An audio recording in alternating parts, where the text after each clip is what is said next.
औज़ुबिल्लाहिमिनश्शैतानिर्रजीम बिस्मिल्लाहिर्रहमानिर्रहीम। Dear students, lecture number first year course में measurement chapter first year course भी हम पैरेलल शुरू करें क्योंकि एक्सपेक्टेड डेट है 20 सितंबर या 27 सितंबर, तो इसलिए फर्स्ट ईयर कोर्स भी जो है वो हम पैरेलल में स्टार्ट करें ऑनलाइन। फर्स्ट चैप्टर में मेजरमेंट आपके पास है, ठीक है। मेजरमेंट में अगर आप देखें तो फिजिक्स के डिफिनीशन से जो है वो स्टार्ट किया गया है। फिजिक्स का डिफिनीशन, चूंकि टाइम कम है तो अब ये डिफिनीशन में फिनिशन हम नहीं करेंगे। फिजिक्स आपके पास जो है मॉडर्न डिफिनीशन जो है the study of mass, energy and their mutual relationship, ठीक है। तो आइंस्टाइन मास एनर्जी इक्वेशन के बेस पे फिजिक्स का डिफिनीशन किया गया है। E is equal to mc square, ठीक है। E आपके पास जो है this is for the energy और m आपके पास जो है दिस इज फॉर मास। और याद रखिए मास को हम कहते हैं this is condensed form of energy, ठीक है। और इस इक्वेशन के मुताबिक से energy and mass they are interdependent. Energy can be converted into mass and mass can be converted into energy, ठीक है। वेयर c स्क्वायर आपके पास जो है this is a proportionality constant. तो देखिए जो मॉडर्न डिफिनीशन है फिजिक्स का वो इस इक्वेशन के बेस पे which is the Einstein mass energy equation is equal to mc square, ठीक है। So the study of mass, energy and their mutual relationship, क्योंकि इस कायनात में सिर्फ दो चीजें हैं, या तो एनर्जी है या मास है। एनर्जी मास में कन्वर्ट होता है, मास एनर्जी में कन्वर्ट होता है। मॉडर्न फिजिक्स में आप लोगों ने पढ़ा है, ठीक है। पेयर प्रोडक्शन में इलेक्ट्रोमैग्नेटिक रेडिएशन गामा रेज जो है वो इलेक्ट्रॉन और पॉजिट्रॉन में कन्वर्ट हो जाता है, ठीक है। और इनहेलेशन ऑफ मैटर में इलेक्ट्रॉन और पॉजिट्रॉन आपके पास जो है जब इसको हम मिलाते हैं तो वो एनर्जी में कन्वर्ट हो जाते हैं, गामा रेज में कन्वर्ट हो जाते हैं, ठीक है। मॉडर्न फिजिक्स में आप लोग ये चीजें पढ़ चुके हैं, ठीक है। तो बाकी इसमें हम और डिटेल में नहीं जा सकते क्योंकि जरूरत ही नहीं है, ठीक है। फिजिक्स के मुख्तलिफ ब्रांचेस हैं, लेकिन इसकी जो मेन दो ब्रांचेस है वो क्लासिकल फिजिक्स जिसको हम ओल्ड फिजिक्स भी कहते हैं और न्यूटोनियन फिजिक्स भी कहते हैं, ठीक है। और दूसरा आपके पास जो है मॉडर्न फिजिक्स है। क्लासिकल फिजिक्स में हम माइक्रोस्कोपिक बॉडीज को पढ़ते हैं, ठीक है, and motion with small speeds. Modern physics में हम माइक्रोस्कोपिक ऑब्जेक्ट्स को पढ़ते हैं और मोशन विद हाई स्पीड जिसको हम रिलेटिविस्टिक स्पीड कहते हैं, ठीक है। तो ये दो मेन ब्रांचेस है, बाकी आपके पास और ब्रांचेस भी है, ठीक है। मेजरमेंट आपके पास क्या होता है? Measurement the comparison of unknown physical quantity with a known physical quantity, ठीक है। मेजरमेंट का सिंपल मतलब आपके पास होता है the comparison of unknown physical quantities, of unknown physical quantity with a known physical quantity, ठीक है। इसको हम बेसिकली कहते हैं मेजरमेंट। और नॉन फिजिकल क्वांटिटी आपके पास है, इसको हम स्टैंडर्ड कहते हैं, ठीक है। इसको हम कहते हैं दिस इज स्टैंडर्ड, ठीक है। या स्टैंडर्ड को हम कहते हैं यूनिट क्वांटिटी, ठीक है। या यूनिट क्वांटिटी के बजाय सिंपली आप इसको लिख सकते हैं यूनिट। तो मेजरमेंट आपके पास जो है this is only the comparison of unknown physical quantity with a known physical quantity, ठीक है। लेकिन इन दोनों का नेचर आपके पास सेम होना चाहिए, मास के साथ, टाइम के साथ, लेंथ के साथ, ठीक है। अच्छा, इसके बाद आपके पास जो है फिजिकल क्वांटिटी क्या होता है? हर वो चीज जिसको हम मेजर कर सके, ऑब्जर्व कर सके, उसको हम फिजिकल क्वांटिटी कहते हैं, ठीक है। और फिजिकल क्वांटिटीज आपके पास दो किस्म के हैं, ठीक है। उसको भी फिर डिवाइड किया गया है, बेस या fundamental quantities and derived physical quantities, ठीक है। बेस या fundamental and derived physical quantities, ठीक है। अब इसका डिफिनीशन आपके पास क्या है? बेस या फंडामेंटल का डिफिनीशन उम्मीद है आप लोगों को आता होगा, ठीक है। The minimum number of those physical quantities in terms of which other physical quantities और फिजिकल लॉज में बी एक्सप्रेस्ड, ठीक है। तो उसको बेसिकली हम बेस या फंडामेंटल क्वांटिटीज कहते हैं, ठीक है। सिस्टम ऑफ यूनिट्स है, तो सिस्टम ऑफ यूनिट्स बिफोर 1960 तीन सिस्टम्स थे, CGS, FPS and MKS system, ठीक है। और 1960 में MKS सिस्टम को मॉडिफाइड किया गया and the modified form of MKS system is known as SI system. और एसआई सिस्टम में 7 क्वांटिटीज को फंडामेंटल कहा गया, ठीक है, मास, लेंथ, टाइम, टेम्परेचर, ठीक है, वगैरह। इसको 7 फिजिकल क्वांटिटीज को बेस क्वांटिटीज या फंडामेंटल क्वांटिटीज कंसीडर किया गया, ठीक है। और इसके अलावा जितनी भी फिजिकल क्वांटिटीज है उसको डिराइव्ड कहा गया है। डिराइव्ड फिजिकल क्वांटिटीज आपके पास वो फिजिकल क्वांटिटीज होते हैं जो और फिजिकल क्वांटिटी से बने होते हैं, ठीक है, तो उसको हम डिराइव्ड फिजिकल क्वांटिटीज कहते हैं। अच्छा, अब ऐसे ही सिस्टम में 7 क्वांटिटीज आपके पास फंडामेंटल है, बाकी आपके पास they are derived physical quantities, सही है। अच्छा, अब हमारे पास कुछ क्वांटिटीज है जिसको हम कहते हैं सप्लीमेंट्री क्वांटिटीज। इसको हम क्या कहते हैं? सप्लीमेंट्री क्वांटिटीज कहते हैं। और सप्लीमेंट्री क्वांटिटीज आपके पास जो है नॉट फंडामेंटल नॉर डिराइव्ड। आज तक हम ये फैसला नहीं कर चुके कि हम सप्लीमेंट्री क्वांटिटीज को बेस या फंडामेंटल में डाल दें या डिराइव्ड में डाल दें, because the nature of these physical quantities are totally different. तो इसलिए आज तक ये फैसला हम नहीं कर चुके कि इसको हम फंडामेंटल में रख ले कि इसको हम डिराइव्ड में रख ले, ठीक है। तो इसलिए इसको नाम दिया गया सप्लीमेंट्री क्वांटिटीज, ठीक है। 2 किस्म के आपके पास है, ठीक है। फर्स्ट आपके पास जो है प्लेन एंगल और सेकंड आपके पास जो है सॉलिड एंगल। ये दोनों प्योरली ज्योमेट्रिकल क्वांटिटीज है, ये दोनों प्योरली ज्योमेट्रिकल क्वांटिटीज है, plane angle and solid angle, ठीक है। प्लेन एंगल आपके पास क्या है? प्लेन एंगल आपके पास क्या है? अगर मैं एक सर्कल को लूं, ठीक है, और यहां से मैं दिस इज ओ, ये आपके पास A point, this is B and this is are.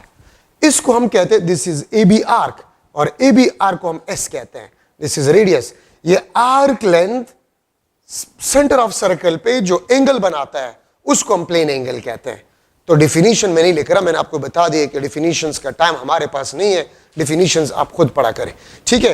Plane angle, the angle subtended by arc length of a circle at the center of a circle.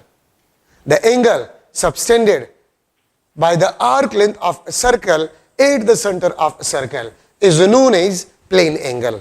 देखिए, symbolic representation ये फर्जी होते हैं, symbolic representation आपके पास होते हैं, ये फर्जी होते हैं। सिंबल्स आप कुछ भी इस्तेमाल कर सकते हैं, लेकिन मोस्टली कॉमन जो सिंबल आपके पास है प्लेन एंगल का, थीटा, इसको मोस्टली कॉमन यूज करते हैं, ठीक है। सो प्लेन एंगल को थीटा से डिनोट किया जाता है। एस यहां पर आपके पास जो ये आर्क लेंथ है, आर आपके पास जो this is the radius of a circle, ठीक है। और आपके पास जो फार्मूला है, अगर मैं इसको थोड़ा सा 2-3 स्टेप्स में कर लो, arc length is directly proportional to R if theta is kept constant, ठीक है। अगर आप रेडियस को बढ़ा रहे हैं, आप थोड़ा सा इस डायग्राम को देख सकते हैं, अगर मैं रेडियस को बढ़ा रहा हूं, अगर मैं रेडियस को बढ़ा रहा हूं तो आर्क लेंथ आपके पास बढ़ रहा है, थीटा कांस्टेंट है, theta constant, S is directly proportional to R, ठीक है। अगर आप 2 सर्कल जिसके रेडियाई डिफरेंट है, अगर उसका सेम प्लेन एंगल आप ले रहे हैं तो आर्क लेंथ आपके पास डिफरेंट होगा। और मैं रेशियोज अगर लिख लूं तो S1 divide by S2 is equal to R1 divide by R2, ठीक है। S is directly proportional to theta if R is kept constant. इसको समझना आसान है। अगर मैं थीटा को बढ़ा रहा हूं, आप यहां से देख सकते हैं, अगर मैं थीटा को बढ़ा रहा हूं, ठीक है, अगर मैं थीटा को बढ़ा रहा हूं तो आर्क लेंथ भी आपके पास बढ़ रहा है, ठीक है, if the radius of circle is kept constant. आप देखिए, अगर मैं आर्क लेंथ को बढ़ा, थीटा को बढ़ा रहा हूं तो आर्क लेंथ भी बढ़ता है, ठीक है। और अगर मैं यहां पर इसका रेशियोज लिख लूं तो S1 divide by S2 is equal to theta 1 divide by theta 2। अच्छा, अब दोनों को अगर मैं मिला लूं तो S is directly proportional to R theta. Proportionality को अगर मैं खत्म कर लूं तो K R थीटा, और K आपके पास किस चीज के बराबर है? 1 के बराबर है, तो S is equal to R theta, ठीक है। ये आपके पास इक्वेशन बन गया है। प्रोपोर्शनलिटी कांस्टेंट K का वैल्यू आपके पास जो है वो 1 है। अब आप में से कुछ स्टूडेंट्स के ज़हन में ये आएगा कि कूलम्स लॉ में के जो है उसका वैल्यू 1 नहीं है, लेकिन यहां पर 1 है। ठीक है, तो याद रखिए प्रोपोर्शनलिटी कांस्टेंट का वैल्यू क्या होगा ये हमें एक्सपेरिमेंट बताते हैं। एक्सपेरिमेंट से हमें पता चल जाता है कि के का वैल्यू आपके पास है वो क्या होगा। ठीक है, मैं यहां पर भी लिख सकता हूं theta is equal to S divide by R. ठीक है, और थीटा आपके पास क्या है, प्लेन एंगल है। तो देखिए प्लेन एंगल का डिफिनीशन आपके पास ये हो गया है, the ratio of arc length of a circle and radius of a circle. The ratio of arc length and radius of a circle is known as a plane angle. तो ये भी definition है, the ratio of arc length of a circle to the radius of a circle is known as plane angle. तो ये भी आपके पास plane angle का definition है। ठीक है, अच्छा अब यहां पर अगर मैं लो standard unit, तो स्टैंडर्ड यूनिट आपके पास जो है प्लेन एंगल का वो आपके पास रेडियन है। The standard unit of plane angle is a radian. ठीक है, अच्छा और 1 रेडियन किस चीज के बराबर है, 1 रेडियन का डिफिनीशन क्या है, if S is equal to R, if arc length is equal to the radius of a circle, if S is equal to R, अगर arc length radius of a circle के बराबर हो जाए तो फिर हम कहते हैं कि थीटा इस आर्क लेंथ का 1 रेडियन होगा। ठीक है, अगर मैं एग्जांपल जो है वो करूं, example number 1, if S is equal to 2 centimetre और रेडियस भी आपके पास 2 सेंटीमीटर है, एस भी आपके पास 2 सेंटीमीटर है, रेडियस भी आपके पास 2 सेंटीमीटर है, तो थीटा आपके पास जो होगा it will be equal to 1 radian, ये 1 रेडियन के बराबर आपके पास होगा। अगर मैं सेकंड एग्जांपल लूं, if S is equal to 6 centimetre, radius of a circle is also 6 centimetre, so theta आपके पास जो होगा it will be equal to 1 radian.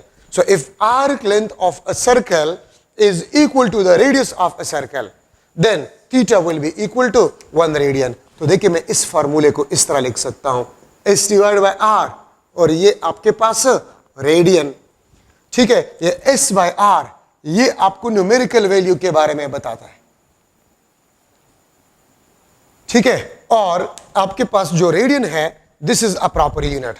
Radian आपके पास जो है ये आपके पास प्रॉपर यूनिट है, और यूनिट और न्यूमेरिकल वैल्यू मिलकर आपको मैग्नीट्यूड के बारे में बताता है।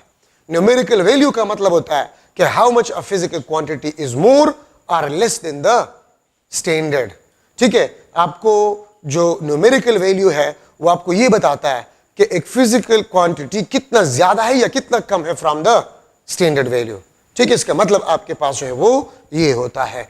ठीक है, अब अगर मैं लिख लूं कि आपके पास मास है, mass is equal to 1 kg, अगर मैं लिख लूं mass is equal to 5 kg, तो 5 kg का मतलब होता है 5 टाइम्स ऑफ 1 kg। तो इसका मतलब ये होता है कि ये मास जिसकी हम बात कर रहे हैं दिस इज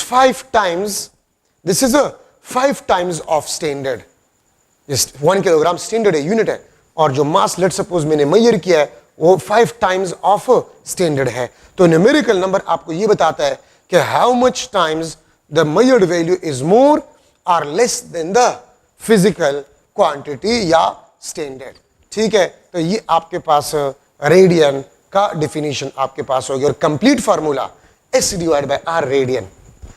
ठीक है, अब अगर मैं लिख लूं कि arc length is equal to 2 times of radius, अगर मैं लिख लूं, चलिए मैं एक MCQ, if arc length of a circle is equal to 2 times of radius of a circle, then plane angle will be equal to dash. Plane angle आपके पास है वो क्या होगा। ठीक है, तो मैं लिख सकता हूं 1 रेडियन, 2 रेडियन। ठीक है, सी ऑप्शन आपके पास जो है दैट इज 114 डिग्री, और डी ऑप्शन आपके पास जो है दिस इज 57 डिग्री। तो आंसर आपके पास जो है 2 रेडियन। अगर यहां पर मैं लिख लूं theta is equal to dash in radian, मैं इसको चेंज कर रहा हूं, मैं इसको लिख लूंगा 1 डिग्री। ठीक है, तो ये आपके पास आंसर जो है 2 रेडियन है। सही है, तो ये आपके पास एक मॉडल एमसीक्यू। तो देखिए अगर आर्क लेंथ आपको गिवन और रेडियस गिवन है तो थीटा क्या होगा वो आप इस फार्मूले से मालूम कर सकते हैं। ठीक है, तो ये आपके पास एक मॉडल एमसीक्यू। अच्छा, अब इसके और भी यूनिट्स है। रेडियन आपके पास है वो स्टैंडर्ड यूनिट है, ठीक है। अब यहां पर मैं एक और चीज डिस्कस करना चाहता हूं कि मैक्सिमम एंगल आपके पास क्या होगा। तो इसके लिए circumference of circle, circumference of circle आपके पास है, this is equal to 2 pi R, ठीक है। या 2r को हम डायमीटर कहते हैं, मैं इसको इस तरह भी लिख सकता हूं, D pi, capital D is diameter, r is the radius. तो देखिए, if radius of a circle is given, if you put here you will get the circumference of a circle, ठीक है। और याद रखिए सरकमफेरेंस ऑफ अ सर्कल ये आपके पास maximum arc length है, this is the maximum arc length of a circle, this is the maximum arc length of a circle. तो मैं अगर आपसे पूछूं इस मैक्सिमम ये किस चीज के बराबर होगा, सरकमफेरेंस, और सरकमफेरेंस किस चीज के बराबर होगा, this will be equal to 2 pi R, ये आपके पास 2 पाई आर के बराबर होगा, ठीक है। अब अगर मैं आपसे पूछूं the angle subtended by circumference of circle, the angle subtended by circumference of a circle, so ये आपके पास बन जाएगा circumference divide by R into radian, या ये आपके पास 2 pi R divide by R into radian. So theta आपके पास बन जाएगा 2 पाई रेडियन।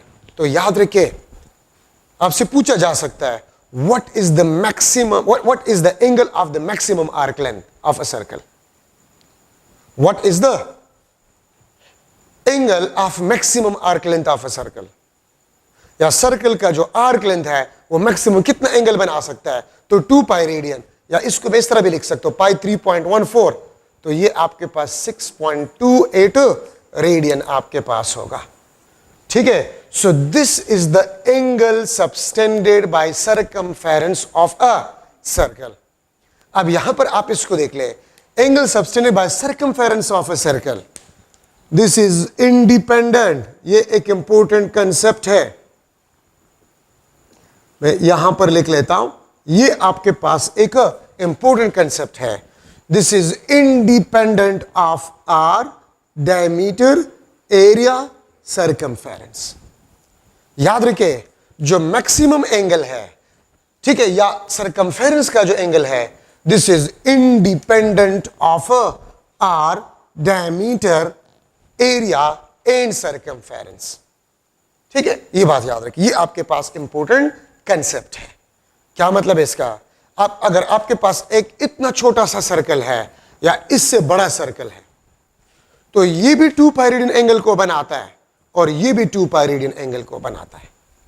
तो याद रखिए, आपको रेडियस में कंफ्यूज किया जा सकता है, आपको डायमीटर में कंफ्यूज किया जा सकता है, आपको सरकमफेरेंस में कंफ्यूज किया जा सकता है, आपको एरिया में कंफ्यूज किया जा सकता है, ठीक है। लेकिन ये बात याद रखिए कि सरकमफेरेंस जो एंगल बनाता है वो हमेशा आपके पास 2 पाई रेडियन होगा। अगर मैं लिख लूं एक एमसीक्यू, ठीक है, the angle subtended, the angle subtended by circle having 2 centimeter radius, angle subtended by circle having 2 centimeter radius at its center, 2 बल्कि 6.28 रेडियन, ठीक है। then angle subtended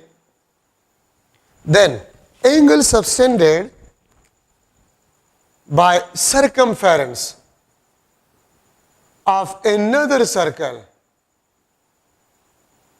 having 4 centimeter radius at its center will be dish, ठीक है। A option में लिख लेता हूं, that is 2 pi radian, B option आपके पास 1 रेडियन, सी ऑप्शन आपके पास 1 डिग्री, और डी ऑप्शन आपके पास जो है दैट इज 4 पाई रेडियन। ठीक है, आप थोड़ा सा क्वेश्चन को देखें, मैंने यहां पर लिखा the angle subtended by circle of circle 2 centimetre radius. तो अगर दूसरा सर्कल है जिसका रेडियस 4 सेंटीमीटर है, वो कितने एंगल बनाएगा? तो देखिए, अगर सर्कल का डायमीटर डबल हो जाए, रेडियस डबल हो जाए, सरकमफेरेंस डबल हो जाए, एरिया डबल हो जाए, ठीक है, तो याद रखिए सरकमफेरेंस के एंगल पे कुछ भी फर्क नहीं पड़ेगा, वो आपके पास 2 पाई रेडियन ही होगा। एक सर्कल जो है वो 2 पाई रेडियन से ज्यादा एंगल नहीं बना सकता। So the maximum angle by the circumference of a circle is a 2 pi radian. The angle subtended by maximum arc length of a circle is 2 pi radian. ठीक है, अगर आप एरिया को डबल करें, रेडियस को, एरिया को, circumference को, diameter को, अब जितने भी टाइम चेंज करें तो सरकमफेरेंस ऑफ अ सर्कल वो 2 पाई रेडियन एंगल को बनाएगा। ठीक है, ये बात याद रखिए। सो this is one of the model MCQ in a radian. यहां पर जो पाई हमने लिख लिया पाई, तो पाई का डेफिनेशन आपके पास क्या है? The ratio of circumference of a circle to the diameter of a circle. ठीक है, इसको हम कहते हैं this is pi. The ratio of circumference of a circle to the diameter of a circle is equal to pi. इसको हम पाई कहते हैं। ठीक है, तो ये आपके पास पाई का डिफिनीशन हो गया। अच्छा, अब यहां पर हम स्टार्ट कर रहे हैं degree. Degree is also unit of plane angle. This is also the unit of plane angle, but this is not a standard unit. Unit एक फिजिकल क्वांटिटी, एक से ज्यादा यूनिट्स हम इस्तेमाल करते हैं, लेकिन सारे स्टैंडर्ड नहीं होते। ठीक है, उसमें आपके पास जो है कोई एक जो है वो स्टैंडर्ड होते हैं, वो डिपेंड करता है सिस्टम पे। ठीक है, तो डिग्री आपके पास unit of plane which is not standard. ठीक है, 1 degree this is equal to 1 divide by 360 of circumference of a circle. 1 degree आपके पास जो है this is equal to 1 divide by 360 of circumference of a circle. ठीक है, मतलब ये है कि सरकमफेरेंस ऑफ सर्कल को अगर आप 360 इक्वल पार्ट्स में डिवाइड करें तो एक पार्ट का एंगल 1 डिग्री होगा। ठीक है, ये बात आप लोग याद रखिए। या मैं इस तरह भी लिख सकता हूं, angle of circumference is equal to 360 degree. तो देखिए, सरकमफेरेंस का एंगल 2 पाई रेडियन भी है और 360 डिग्री भी है, तो मैं लिख सकता हूं 2 pi radian is equal to 360 degree. 2 pi radian is equal to 360 degree. और अगर मैं इसको स्प्लिट करूं तो 1 रेडियन आपके पास बन जाएगा 360 डिग्री डिवाइड बाय 2 पाई। और अगर आप इसको सॉल्व करें तो आपके पास बन जाता है 1 radian is equal to 57 degree. तो ये इक्वेशन आपको बता रहा है कि radian is larger than degree. Radian degree से लार्जर है। ठीक है, और अगर मैं इंटर कन्वर्जन करना चाहता हूं तो n times of 1 radian is equal to n times of 57 degree. 2 radian कितने डिग्री के बराबर है? तो 2 मल्टीप्लाई करें दोनों साइड पे। ठीक है, 4 रेडियन तो कितने डिग्री के बराबर? तो 4 दोनों साइड पे मल्टीप्लाई करें। ठीक है, और मैं इस तरह भी लिख सकता हूं कि 1 degree is equal to 2 pi radian divide by 360। ठीक है, तो मैं यहां से लिख सकता हूं 1 डिग्री आपके पास जो होगा this will be equal to, ये आपके पास इक्वल होगा 1 degree is equal to 1 divide by 57 radian. 1 divide by 57 radian आपके पास होगा। ठीक है, अच्छा, so n times of 1 degree this is equal to n times of 1 divide by 57 radian. ये भी आप इंटर कन्वर्जन के लिए इस्तेमाल कर सकते हैं। रेडियन से आप डिग्री में जा सकते हैं, डिग्री से आप रेडियन में जा सकते हैं। ठीक है, तो ये बात याद रखें। अच्छा, देखिए, रिवॉल्यूशन भी आपके पास यूनिट है। रिवॉल्यूशन यहां पर लिख लेता हूं, रिवोल्यूशन आपके पास जो है, this is also the unit of plane angle. ठीक है, 1 revolution this is equal to 2 pi radian. ठीक है, तो अगर मैं लिख लो n revolution, n times of 1 revolution this is equal to n times of 2 pi radian. n times of 1 revolution is equal to n times of 2 pi radian. अगर 2 revolution है तो n2 होगा, 2 दोनों साइड पे मल्टीप्लाई करें। अगर 3 revolution है तो n3 होगा, दोनों साइड पे 3 आप मल्टीप्लाई करें। ठीक है, और मैं लिख सकता हूं 1 radian is equal to 1 divide by 2 pi revolution. 1 radian is equal to 1 divide by 2 pi revolution, या इसको आप इस तरीके से भी लिख सकते हैं, n times of 1 radian is equal to n times of 1 divide by 2 pi revolution. तो देखिए, आप रिवोल्यूशन को रेडियन में कन्वर्ट कर सकते हैं और रेडियन को आप रिवोल्यूशन में कन्वर्ट कर सकते हैं। अगर मैं लिख लूं 10 रिवोल्यूशन कितने रेडियन के बराबर होगा, सो n 10 होगा, 10 दोनों साइड में मल्टीप्लाई करें। अगर मैं लिख लूं 10 रेडियन कितनी रिवोल्यूशन को बराबर होगा, तो ये 10 होगा। तो आप रिवोल्यूशन से रेडियन में जा सकते हैं और रेडियन से आप रिवोल्यूशन में जा सकते हैं।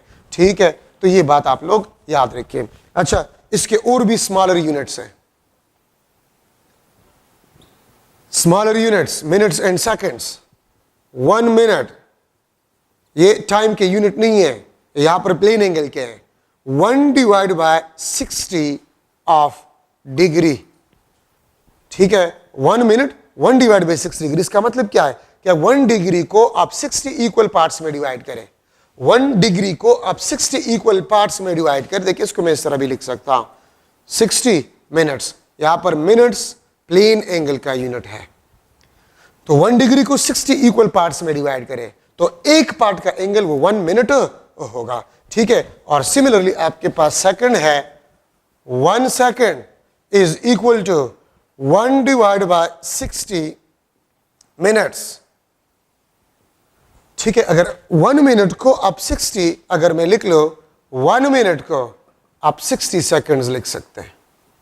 ठीक है, मतलब ये है कि 1 डिग्री को अगर 60 इक्वल पार्ट्स में डिवाइड किया जाए, 1 डिग्री को अगर 60 इक्वल पार्ट्स में डिवाइड किया जाए तो एक पार्ट का एंगल 1 मिनट होगा।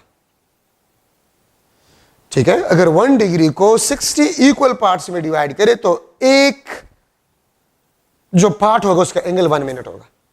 और अगर 1 मिनट को आप 60 इक्वल पार्ट्स में डिवाइड करें तो एक पार्ट का एंगल 1 सेकंड होगा।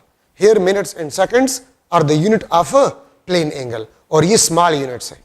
और मैं अगर आपसे पूछूं कि रेडियन जो है, रेडियन और डिग्री में कौन सा बड़ा यूनिट है, तो याद रखिए radian is large unit than degree, क्योंकि 1 रेडियन 57 डिग्री के बराबर है, तो रेडियन आपके पास वो लार्ज यूनिट है। अच्छा, अब ये देखिए, आपने theta is equal to s divide by r into radian. अब इस रेडियन को मैं डिग्री से भी रिप्लेस कर सकता हूं। 1 रेडियन कितने डिग्री के बराबर है, 57 डिग्री के बराबर है। ठीक है, तो डायरेक्टली अगर आपको आर्क लेंथ गिवन और रेडियस ऑफ अ सर्कल, तो डायरेक्टली डिग्री में आप इससे मालूम कर सकते हैं। अगर आर्क लेंथ और रेडियस गिवन हो तो आप इस फॉर्मूले से रेडियन में मालूम कर सकते हैं एंगल। ठीक है, आप देखिए, अगर मैं लिख लो कि s आपके पास जो है, अगर मैं लिख लो if s is equal to arc length 2 time of radius of a circle, if the arc length is equal to 2 times of radius of a circle, then plane angle will be equal to dash degree। ठीक है, कितना degree आपके पास होगा। ठीक है, तो अगर आप इसमें पुट करें, मैं लिख लूंगा 2 radian, B option 114, C option आपके पास जो है 2 और डी ऑप्शन आपके पास 1 रेडियन। तो आंसर आपके पास क्या होगा, S 2R पुट करें, R कैंसिल, 2 मल्टीप्लाई बाय 57, 114 आपके पास आंसर हो जाएगा। ठीक है, तो S बाय R रेडियन, अगर आपको आर्क लेंथ गिवन हो और रेडियस, डायरेक्टली रेडियन का एंगल आप इससे मालूम कर सकते हैं। अगर आर्क लेंथ और रेडियस गिवन हो, डायरेक्टली आप इससे डिग्री में कन्वर्ट कर सकते हैं। ठीक है, so these are the important points in the plane angle. ठीक है, ये प्लेन एंगल में इंपॉर्टेंट पॉइंट्स आपके पास जो है बन गए। ठीक है, अगर मैं आपसे पूछूं हाफ सरकमफेरेंस कितना एंगल बनाते हैं, हाफ सरकमफेरेंस, तो पूरा सरकमफेरेंस 2 पाई रेडियन, तो हाफ सरकमफेरेंस पाई रेडियन। ठीक है, अगर मैं आपसे पूछूं कि what will B the angle of 1/4 of circumference of a circle, में एक एमसीक्यू यहां पर बना लेता हूं, यहां पर मैं लिख लूंगा। ठीक है, एक एमसीक्यू मैं लिख लेता हूं।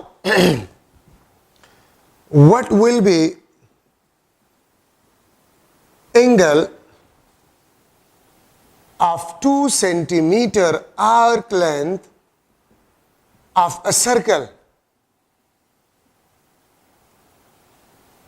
of circumference, या having circumference having 20 centimeter circumference. What will be the angle of 2 centimeter arc length of a circle having 20 centimeter circumference? एक सर्कल है, उसका सरकमफेरेंस आपके पास 20 सेंटीमीटर है। ठीक है, तो उसका 2 सेंटीमीटर आर्क लेंथ आपके पास होगा, वो कितना एंगल बनाएगा? 2 रेडियन। बी ऑप्शन आपके पास जो है π/5 रेडियन। सी ऑप्शन आपके पास जो है पाई डिग्री, और डी ऑप्शन आपके पास जो है 3 पाई डिवाइड बाय 2 रेडियन। ठीक है, तो आप थोड़ा सा देख ले, आपके पास सरकमफेरेंस कितना है? 20 सेंटीमीटर, और आर्क लेंथ कितना है? 2 सेंटीमीटर। तो मैं इस सरकमफेरेंस को किस नंबर पे डिवाइड करूं कि आर्क लेंथ 2 सेंटीमीटर आ जाए? तो 10 पे। अब देखिए, सरकमफेरेंस को अगर आप किसी नंबर पे डिवाइड करें, मतलब सरकमफेरेंस का आप n फ्रैक्शन लें, तो वो आपको आर्क लेंथ देगा। Fraction of circumference means arc length of a circle. Fraction of circumference means arc length of a circle. और ये arc length एंगल कितना बनाएगा? तो circumference का एंगल कितना है? 2 pi radian divide bye n। अगर आप circumference के एंगल को उसी नंबर पे डिवाइड करें, या circumference के एंगल का वही फ्रैक्शन ले, तो आपके पास उस आर्क लेंथ का एंगल आ जाएगा, इसका एंगल आपके पास आ जाए। मैं इस बात को फिर रिपीट कर रहा हूं, सरकमफेरेंस का आप जो फ्रैक्शन ले रहे हैं, ये आपका सरकमफेरेंस, आप इसका कितना फ्रैक्शन ले रहे हैं? हाफ ले रहे हैं, 1/8 ले रहे हैं, 1/6 ले रहे हैं फ्रैक्शन। तो उतना फ्रैक्शन 2 पाई रेडियन का ले, वो उसी आर्क लेंथ का एंगल आपके पास होगा। तो देखिए, मैं 20 सेंटीमीटर को किस नंबर पे डिवाइड करूं कि 2 सेंटीमीटर आ जाए? 20 सेंटीमीटर सरकमफेरेंस है, मैं इसको किस नंबर पे डिवाइड करूं कि 2 सेंटीमीटर आर्क लेंथ आ जाए? तो 10 पे। ठीक है, अगर आप इसको 10 पे डिवाइड करें तो ये 2 सेंटीमीटर, और 20 सेंटीमीटर सरकमफेरेंस है, तो 2 पाई को भी आप 10 पे डिवाइड करें, तो 5 पाई डिवाइड बाय 5 रेडियन। तो अगर एक सर्कल है और उसका सरकमफेरेंस 20 सेंटीमीटर है, तो उस सर्कल के 2 सेंटीमीटर आर्क लेंथ का जो एंगल होगा, वो पाई डिवाइड बाय 5 रेडियन होगा, वो पाई डिवाइड बाय 5 रेडियन होगा। ठीक है, ये बात याद रखें। तो सरकमफेरेंस को मैं किस नंबर पे डिवाइड करूं कि आर्क लेंथ आ जाए? तो सरकमफेरेंस के एंगल 2 पाई को भी उसी नंबर पे डिवाइड करें, उस आर्क लेंथ का एंगल आपके पास आ जाएगा। ठीक है, तो ये आपके पास एक लास्ट मॉडल एमसीक्यू आपके पास बन गया। अच्छा, प्लेन एंगल मैंने आपको नहीं बताया, plane angle is a 2 dimensional angle, और प्लेन एंगल आर्क लेंथ का या लेंथ का एंगल है। तो मैं इस तरह भी कह सकता हूं, the angle of a length at some point in space, the angle of length at some point in space is known as plane angle. ठीक है, एक लेंथ का एंगल, अगर ये एक लेंथ है, तो ये इस पॉइंट के साथ जो एंगल बनाता है उसको हम आर्क लेंथ कहते हैं। तो लेंथ का angle plane angle 2D angle है, 2 डायमेंशनल एंगल है। Plane angle is a 2 dimensional angle. ठीक है, आपके पास जो प्लेन एंगल है वो 2 डायमेंशनल एंगल है। ठीक है, अब यहां पर मैं डिस्कस कर रहा हूं सॉलिड एंगल। सॉलिड एंगल आपके पास 3D एंगल है, एंड इसको हम लिख सकते हैं, this is the angle subtended by surface area at the centre of a circle. याद रखे 2D में सबसे सिंपलेस्ट आपके पास शेप जो है वो सर्कल है, और 3D में सबसे सिंपलेस्ट शेप आपके पास जो है वो स्फीयर है। So angle subtended by surface area at the centre of a circle is known as solid angle. ठीक है, और ये आपके पास जो है 3D एंगल है, और ये भी प्योरली ज्योमेट्रिकल है। ये अगर आपके पास स्फीयर है, 3D में सबसे सिंपलेस्ट आपके पास जो शेप है वो आपके पास स्फीयर है।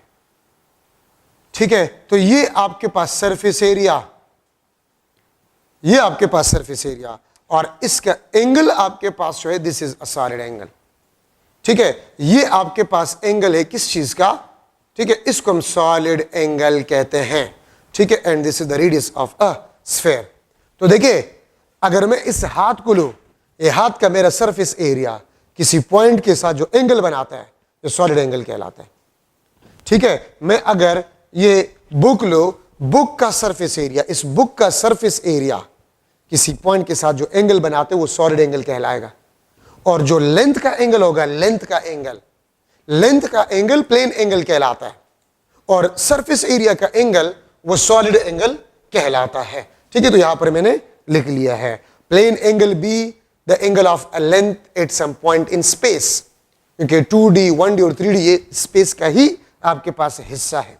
ठीक है, अच्छा, इसका फार्मूला आपके पास जो है, इसका formula the ratio of area to the square of radius. वहां पर आर्क लेंथ और रेडियस का रेशियो था, यहां पर एरिया और आर स्क्वायर का। वहां पर आर क्यू था प्लेन एंगल में, यहां पर आर स्क्वायर क्यू है। एरिया है यहां पर, और एरिया में आर पे स्क्वायर होती है इसलिए आर स्क्वायर है, और आर्क लेंथ एक लेंथ है इसलिए रेडियस वहां पर है। ठीक है, अच्छा, इसका जो स्टैंडर्ड यूनिट है, द स्टैंडर्ड यूनिट, तो स्टैंडर्ड यूनिट इसका स्टेरेडियन है। स्टेरेडियन आपके पास है, this is the standard unit of a solid angle. ठीक है, और वन स्टेरेडियन को हम किस तरह डिफाइन कर सकते हैं? वन स्टेरेडियन को हम डिफाइन कर सकते हैं if A is equal to R square. अगर surface area square of radius के बराबर हो जाए, तो आप इस फॉर्मूले में देखें ना। ठीक है, स्टेरेडियन मैंने यहां पर लिख लिया, और मैं फॉर्मूले को इस तरह लिख सकता हूं, S is equal to A divide by R square into steradian.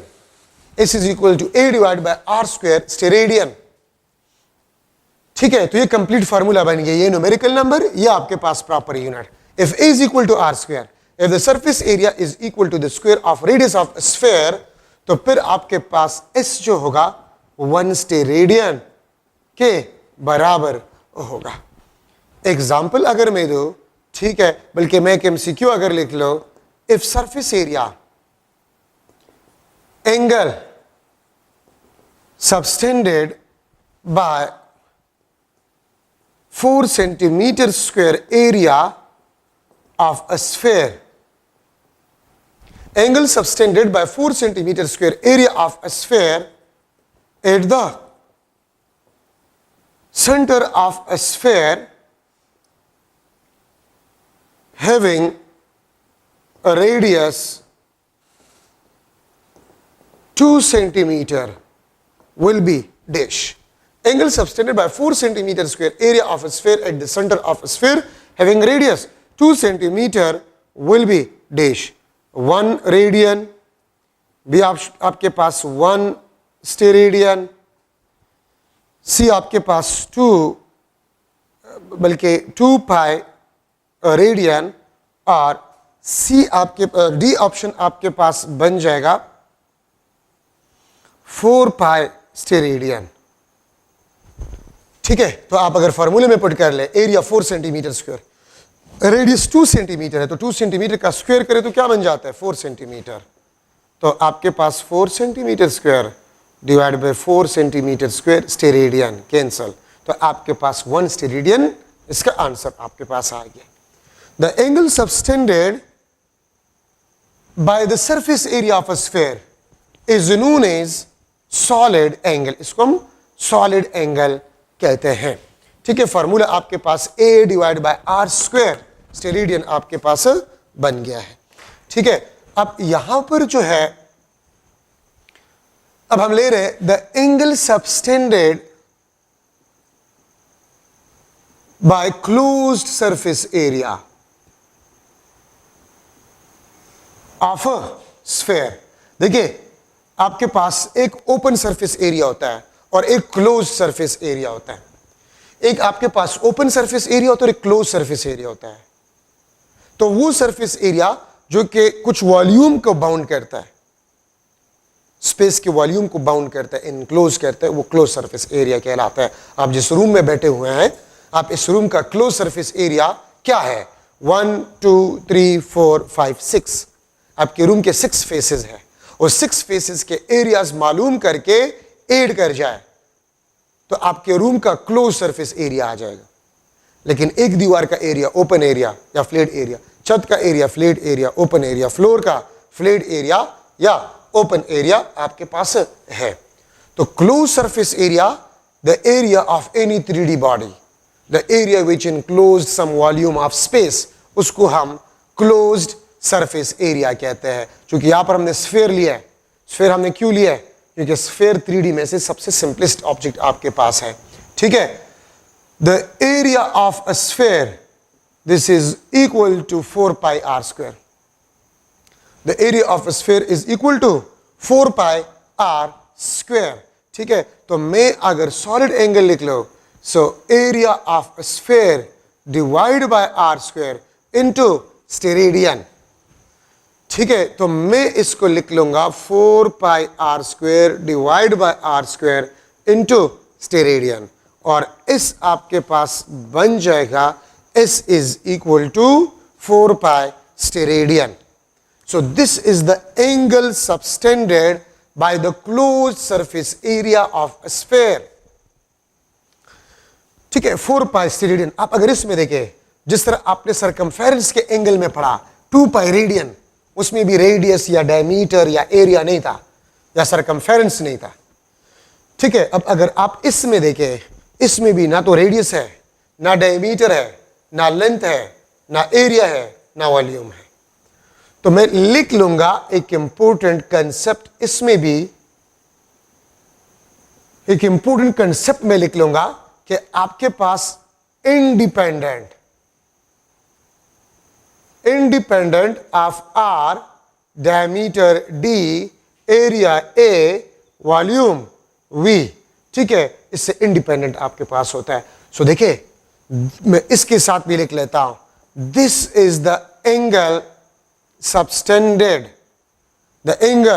subtended by any closed surface area, by any closed surface area at its interior point, at its interior point। ठीक है, this is very important concept. देखिए, हमने तो sphere से शुरू किया, लेकिन हम इसको किसी भी 3D ऑब्जेक्ट के लिए इस्तेमाल कर सकते हैं। This is the angle subtended by any close surface area at its interior point. Any closed surface area, आप जिस रूम में बैठे हुए हैं, उस रूम के क्लोज सरफेस एरिया का एंगल किसी इंटीरियर पॉइंट के साथ क्या है? तो 4 पाई स्टेरेडियन। ठीक है, फुटबॉल है, फुटबॉल का क्लोज सरफेस एरिया सेंटर के साथ, विच इज द इंटीरियर पॉइंट। ठीक है, 4 पाई स्टेरेडियन। क्रिकेट बॉल का 4 पाई स्टेरेडियन। अर्थ का क्लोज सरफेस एरिया अपने सेंटर के साथ 4 पाई स्टेरेडियन। सन का क्लोज सरफेस एरिया सेंटर के साथ एंगल 4 पाई स्टेरेडियन। तो देखिए, अगर आप एक क्रिकेट बॉल ले रहे हैं, आप एक फुटबॉल ले रहे हैं, आप अर्थ ले रहे हैं, आप सन ले रहे हैं, ठीक है, आप अपना रूम ले रहे हैं, तो हर चीज के क्लोज सरफेस एरिया का जो एंगल है वो 4 पाई स्टेरेडियन होता है। ठीक है, एट इट्स इंटीरियर पॉइंट। ये एक्सटीरियर के साथ नहीं हो सकता, ये इंटीरियर के साथ होता है। ठीक है, सो ये मैक्सिमम एंगल है। अगर आपसे मैं पूछूं what is the maximum angle of a surface area of a close surface area, surface area of a close surface area, आपके रूम का एक वॉल का सरफेस एरिया वो क्लोज सरफेस एरिया का ही हिस्सा है।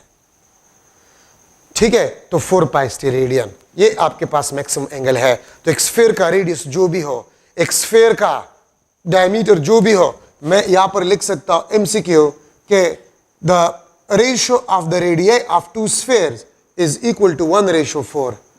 ये आपके पास ratio of radii of spheres, ratio of radii of spheres आपके पास है, ratio of radii of spheres आपके पास है।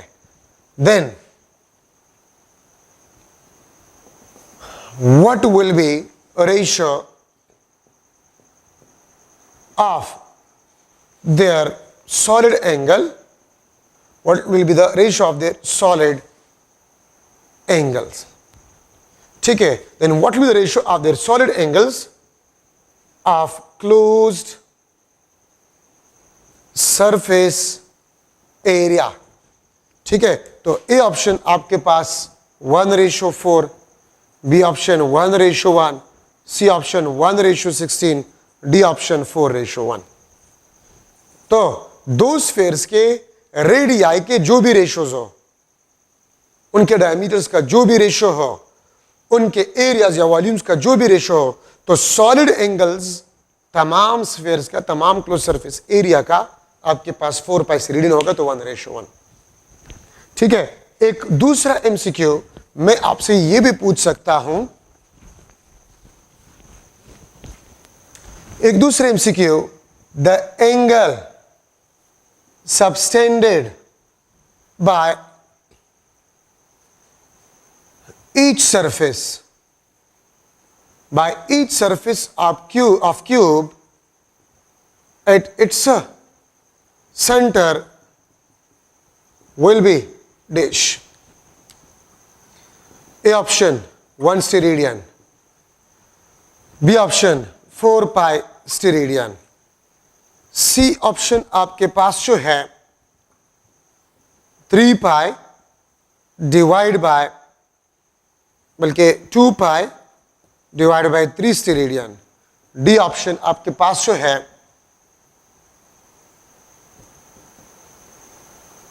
4π डिवाइड बाय 3 स्टेरेडियन। तो आंसर आपके पास क्या होगा? तो देखिए मैंने यहां पर क्या लिखे, क्यूब, और आपको पता है कि क्यूब के तमाम सरफेसेस एरियाज वो इक्वल होते हैं, तो मैंने यहां पर लिखे ईच सरफेस एरिया। अगर आप लोग क्यूब को देख लें तो क्यूब के 6 सरफेसेस होते हैं, तो ईच सरफेस एरिया, ठीक है, मैं यहां पर अगर एक क्यूब बना लूं, ये आपके पास क्यूब, आप इसको देखिए, इसके 6 सरफेसेस है, 1 2 3 4 5 और ये 6, तो एक सरफेस एरिया, तो मैंने 6 में से एक लिया, 1/6 सरफेस एरिया। ठीक है, और टोटल एंगल आपके पास कितने होते हैं? 4π स्टेरेडियन, 2 2 4 2 3 6, 2π डिवाइड बाय 3 स्टेरेडियन। देखिए अगर 6 फेसेस है और एक फेस का एंगल आप ले रहे हैं, तो आपके पास 1/6 मल्टीप्लाई बाय 4π स्टेरेडियन। अगर मैं आपसे कह दूं कि 2 फेसेस, अगर मैं 2 फेसेस लूं तो 2 × 1 divide by 6 multiply by 4π steradian. ठीक है, तो ये आपके पास 2 डिवाइड बाय 6 4π डिवाइड बाय 3 पर ये आंसर होगा। अगर मैं 3 सरफेसेस लूं क्यूब के, तो 3/6 मींस हाफ। ठीक है, तो 6 में से अगर आप एक सरफेस एरिया ले रहे हैं, तो 6 में से एक fraction 1/6 multiply by total angle. अगर आप 2 सरफेसेस ले रहे हैं तो 2 divide by 6 multiply by total angle.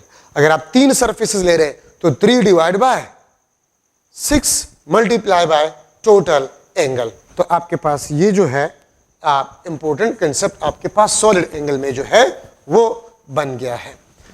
ठीक है, अब अगर मैं जो है लूं एक चीज इसमें से, अगर मैं लूं कि स्फीयर है, स्फीयर का हाफ क्लोज सरफेस एरिया, तो 4π को हाफ करें, 2π स्टेरेडियन। स्फीयर का 1/4 पार्ट, तो 4π को 4 पे डिवाइड करें। ठीक है, अच्छा न्यूमेरिकली नेचर वाइज नहीं, नेचर वाइज सॉलिड एंगल और प्लेन एंगल को आप कंपेयर नहीं कर सकते। ठीक है, न्यूमेरिकली सॉलिड एंगल ये 4π S is equal to 2 multiply by 2π, तो ये आपके पास 2 थीटा। सो याद रखिए, numerically solid angle that is equal to 2 times of plane angle, लेकिन न्यूमेरिकली, अच्छा नेचर वाइज नहीं। न्यूमेरिकली का मतलब क्या है? अगर मैं आपसे पूछूं न्यूमेरिकली का मतलब क्या है, न्यूमेरिकली का मतलब ये होता है, आप यहां पर देखें, अगर मैं लिख लो 10 किलोग्राम ये मास है और टाइम आपके पास 10 सेकंड्स है, तो मास और टाइम तो बराबर नहीं हो सकते, लेकिन न्यूमेरिकली आपके पास mass is equal to T means 10 is equal to 10। मैं किलोग्राम और सेकंड नहीं लिख सकते इसके साथ, तो याद रखे numerically solid angle is equal to 2 times of a plane angle. Numerically solid angle is equal to 2 times of plane angle. ठीक है, तो ये बात आप लोग याद रखिए। तो ये आपका फर्स्ट ईयर कोर्स मैंने शुरू कर लिया। ठीक है, फर्स्ट ईयर कोर्स भी हम पैरेलल में जाएंगे, 2 लेक्चर्स अपलोड होंगे। ठीक है, एक सुबह और एक शाम को, और कोशिश करते कि इंपॉर्टेंट चीजें जो है फर्स्ट ईयर चूंकि इंपॉर्टेंट और आप लोगों से भूल गए तो हम इसमें ज्यादा काम करेंगे, और सेकेंड ईयर में थोड़ा, सेकेंड ईयर में तो कम जो है काम जो है वो रह गया है। ठीक है, तो नेक्स्ट लेक्चर में, फर्स्ट ईयर के सेकेंड लेक्चर में मैं स्टार्ट करूंगा। देखिए इसमें आपको चीजें हैं, साइंटिफिक नोटेशन, ठीक है, आसान सी चीजें हैं, प्रीफिक्सेस है। ठीक है, साइंटिफिक नोटेशन आप पढ़े, प्रीफिक्सेस आप पढ़े। ठीक है, एरर्स आप पढ़े, टाइप्स ऑफ एरर, अनसर्टेनिटी में अपने सीक्वेंस से जाऊंगा। ठीक है, इसको मैं सेकंड लेक्चर में इंशाल्लाह मैं करवाऊंगा, फर्स्ट ईयर के सेकंड लेक्चर में। तो आप गौर से जो है इसको पढ़े, इंशाल्लाह नेक्स्ट सेकंड लेक्चर में इन टॉपिक्स को मैं पढ़ाऊंगा। Thank you so much.